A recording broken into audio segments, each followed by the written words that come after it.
আওয়ামী লীগ আমলে কোনো অব্যবস্থা হয় নাই বিদ্যুৎ খাতে। আওয়ামী লীগ আমলে হয়েছে লাগামহীন দুর্নীতি আর চুরি বিদ্যুৎ খাতে। ভাই নাহিদ, হাসনাত, দে আর অনলি 28 years of age। 18 বছর আগে তাদের 10 বছর বয়স ছিল। তারা শেয়ার মার্কেটের দরবেশের অত্যাচারে 30 লক্ষ লোকের ফকির হয়ে যাওয়ার কথা জানে না, জানলেও সেটা ফিল করে না।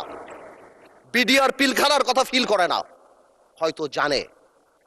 তারা হেফাজতের সময় আলেম ওলামাদের রাস্তায় কান ধরে উঠায়া বসার সেই অপমানের কথা ফিল করে না।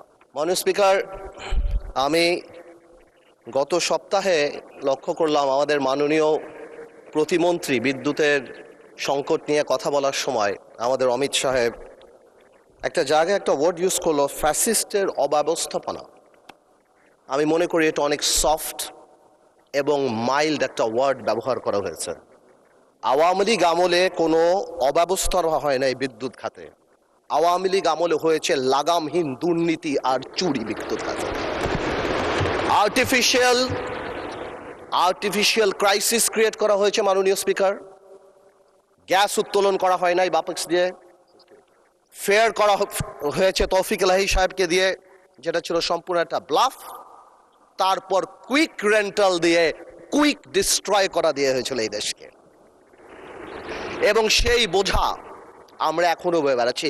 আমি এই কথাটা সম্মানের সাথে এই জন্য বলি না, আমি কয়েকদিন ধরে আই ওয়াজ ওয়ান্ডারিং যে কেন তরুণ সমাজরা বারবার শুধু জুলাইতে এই 36 দিনের কথাই বলে। দেন আই রিয়েলাইজড যে আমরা 2008 থেকে গত 17 বছরের আওয়ামী লীগের অত্যাচারের কথা তাদের সাথে কানেক্ট করতে পারি নাই। আমার সামনে বসা মাননীয় সংসদ সদস্য আমার ভাই নাহিদ, হাসনাত, দে আর অনলি 28 years of age। 18 বছর আগে তাদের 10 বছর বয়স ছিল। তারা শেয়ার মার্কেটের দরবেশের অত্যাচারে 30 লক্ষ লোকের ফকির হয়ে যাওয়ার কথা জানে না, জানলেও সেটা ফিল করে না। বিডিআর পিলখানার কথা ফিল করে না, হয়তো জানে। তারা হেফাজতের সময় আলেম ওলামাদের রাস্তায় কান ধরে উঠায়া বসার সেই অপমানের কথা ফিল করে না। We couldn't connect to them. তারা হয়তো শুনেছে, তারা জানে না এই পার্লামেন্টকে কিভাবে নষ্ট করা হয়েছিল। ইয়াবাবদি, who is a Pablo Escobar, সবচেয়ে বড় ড্রাগ লর্ড এই দেশের, তাকে এখানে বসানো হয়েছিল। মমতাজকে বসানো হয়েছিল। তৎকালীন রাষ্ট্রপ্রধানকে এখানে বসে হজরত উমরের সাথে তুলনা করা দেওয়া হয়েছিল। প্লিজ, হজরত উমরের সাথে তুলনা করে দেওয়া হয়েছিল। এখানে বসে তৎকালীন রাষ্ট্রপ্রধানকে হজরত উপাধি দেওয়া হয়েছিল, পীর আউলিয়া দেওয়া হয়েছিল। আপনি এখানে বসা, যদি মেজর হাফিজ সাহেব থাকতো আমি বলতাম 2009 সালে আমি ওরা বাই ইলেকশন করতে গিয়েছিলাম, ধানের শীষের ভোট দেওয়ার জন্য এক কর্মীর বুড়া আঙ্গুল কেটে দেওয়া হয়েছিল। এই জিনিসগুলি আমরা কানেক্ট করতে পারি না, আমরা ইয়াং জেনারেশনকে পৌঁছাতে পারি না। তাহলে তারা রিয়েলাইজ করতো এরকম 36 দিনের জুলাইয়ের ছোট ছোট জুলাই আমরা 17 বছর উপলব্ধি করেছি। মাননীয় স্পিকার, গেল সংসদের কথা, জুডিশিয়ারির কথা ইমাজিন করেন।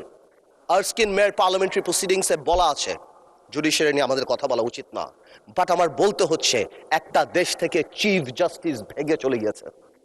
কি পরিমাণ ইন্টিমিডেশন, কি পরিমাণ প্রেজুডিশিয়াল এফেক্ট, সেটা আর অন্যান্য হাইকোর্টের জাস্টিস রূপে পড়া হয়।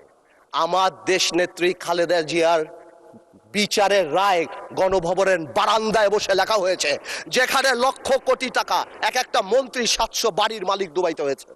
আজকে মাননীয় প্রধানমন্ত্রী বসা, উনার রায়ও হয়তো গণভবনের কোনো করিডোর থেকে রাখা হয়েছিল। জুডিশিয়ারিকে এভাবে ধ্বংস করে দেওয়া হয়েছে। ব্যুরোক্রেসি, তিতাসে নাকি কেজিতে করে টাকা খেত। ওয়াসার এমডি কে সরানোর জন্য হাইকোর্টে রিট করা হয়েছে, থাকসিন কি নাম তার, একটা বিসিএস পরীক্ষাতে বঙ্গবন্ধু শেখ মুজিবুর রহমানের ছবির পিছে যদি জাতির জনক না বলা হয়, তাহলে সেই পরীক্ষায় পাশ করানো হয় নাই। এরপরও ডিএনএ টেস্ট করে 15 লাখ টাকা ঘুষ নিয়ে তারপর বিসিএস এ চাকরি দেওয়া হয়েছে। এটা তো গেল শুধু এই সংবাদ মাধ্যম, চ্যানেল 1, দিগন্ত, ইসলামিক টিভি। পত্রিকার মালিকরা রাত্রে ঘুমাতে পারতো না। সামাজিক যোগাযোগ মাধ্যমে আমরা একটা ফেসবুকে স্ট্যাটাস লিখে 10 বার সেটা ডিলিট করতাম, চিন্তা করতাম, এই বুঝি আইসিটি আমাদের ধরলো কিনা। ব্যবসায়ীদের কথা বলেন, বাংলাদেশের ব্যবসায়ীরা সব দলের সাথে সম্পর্ক থাকবে, ঠিক আছে, কিন্তু কিছু ব্যবসায়ী ভয়ে চলে গিয়েছে। আমরা এও শুনেছি বড় বড় ব্যবসায়ীরা তৎকালীন সরকার প্রধানকে মা, আম্মু বলে সম্বোধন করেছে। কেউ কবিতা বলেছে, তুমি আমার প্রথম, তুমি আমার দ্বিতীয়। আপনারা শুনেন নাই? আমরা শুনেছি। মানে হাউ ডিসকাস্টিং একটা দেশের সিস্টেম, কিভাবে শিক্ষা মন্ত্রণালয়। আপনি চিন্তা করেন, আপনি যদি if you go to YouTube and search I am GPA 5, আপনি লক্ষ লক্ষ ছেলেপেলেরা জিপিএ 5 পেয়েছে যারা বলতে পারে না ইংরেজিতে যে আই অ্যাম জিপিএ 5। এরা যদি বিদেশে যায় মাননীয় স্পিকার, এদেরকে শো ইউর পাসপোর্ট বললে এরা পাসপোর্ট বুকে নিয়ে শুয়ে পড়বে মাননীয় speaker.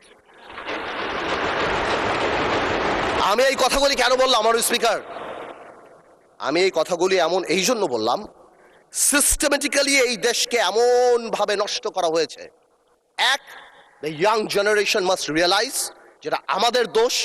We couldn't connect to them, we couldn't connect to the Gen Z generation and tell them what atrocity been going on. আমরা কি ট্রমার মধ্যে থেকে 17 বছর গিয়েছি। আরেকটা রিজন বোঝা দরকার যে মাননীয় প্রধানমন্ত্রী তারেক রহমান সাহেব বাংলাদেশের ইতিহাসের সবচেয়ে খারাপ সময় বাংলাদেশের দায়িত্ব নিয়েছে। বাংলাদেশের প্রধানমন্ত্রী তারেক রহমান সাহেব যখন গণতন্ত্র ক্ষতবিক্ষত, তখন বাংলাদেশের দায়িত্ব নিয়েছে, যখন the whole country system is completely corrupted.